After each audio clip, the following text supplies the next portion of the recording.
Hello बच्चों, कैसे हैं आप सब। Welcome to my channel biology blueprint by Megha Sharma. आज का मेरा टॉपिक है post fertilisation changes in floral parts. Fertilisation होने के बाद जो फ्लावर के पार्ट्स होते हैं उनमें कौन कौन से चेंजमेंट्स होते हैं। आपको बता दूं कि ये आपके 12th का जो फर्स्ट चैप्टर है अब sexual reproduction and flowering plant, उसका थोड़ा सा पोर्शन है।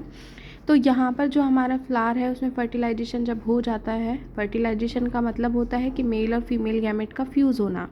ठीक है, तो जो फर्टिलाइजेशन होता है उसमें हमारे फ्लावर के जो पार्ट्स होते हैं, जैसे कि सेपल हो गया, पेटल हो गया, स्टैमेन, स्टाइल, स्टिग्मा, ये फॉल ऑफ हो जाते हैं, मुरझा जाते हैं। विदर का मतलब होता है मुरझा जाना।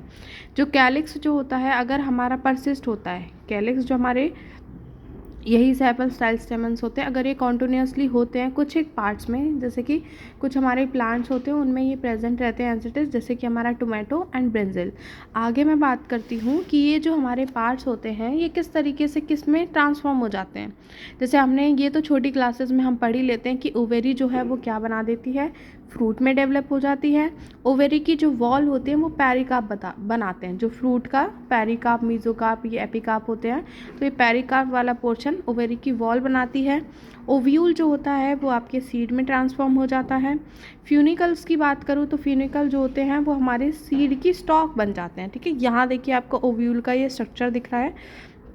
ठीक है, यहाँ पर ये फ्यूनिकल्स प्रेजेंट है, तो ये फ्यूनिकल क्या करते हैं, सीड की स्टॉक बनाने में हेल्प करते हैं।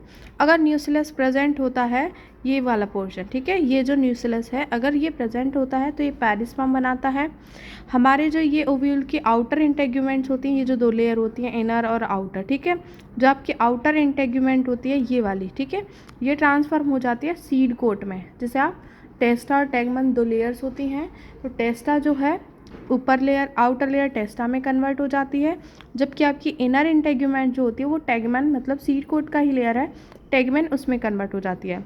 जो आपका माइक्रोपाइल एंड होता है ये वाला, ठीक है, ये जो माइक्रोपाइल होता है वो पोर में कन्वर्ट होता है।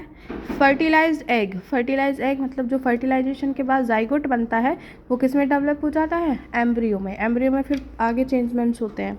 सिनर्जिड्स जो हमारी लेयर्स, सिनर्जिड जो हमारी 3 सेल्स होती हैं ये डिजनरेट हो जाती हैं। पीईसी मतलब हमारा प्राइमरी एंडोस्पर्म सेल जो होती है वो हमारा एंडोस्पर्म बनाता है। एंटीपोडल सेल्स जो होती हैं वो भी डिजनरेट हो जाती हैं।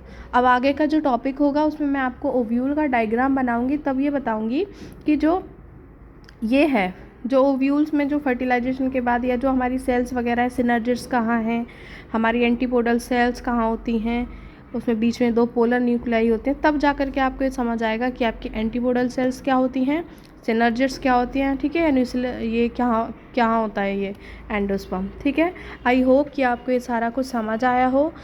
आप मेरे चैनल को सब्सक्राइब करें, वीडियो को लाइक करें, शेयर करें, जिससे कि मैं ज़्यादा से ज़्यादा आपको टॉपिक शेयर कर पाऊँ और इम्पॉर्टेंट चीज़ों को आपको बता पाऊँ।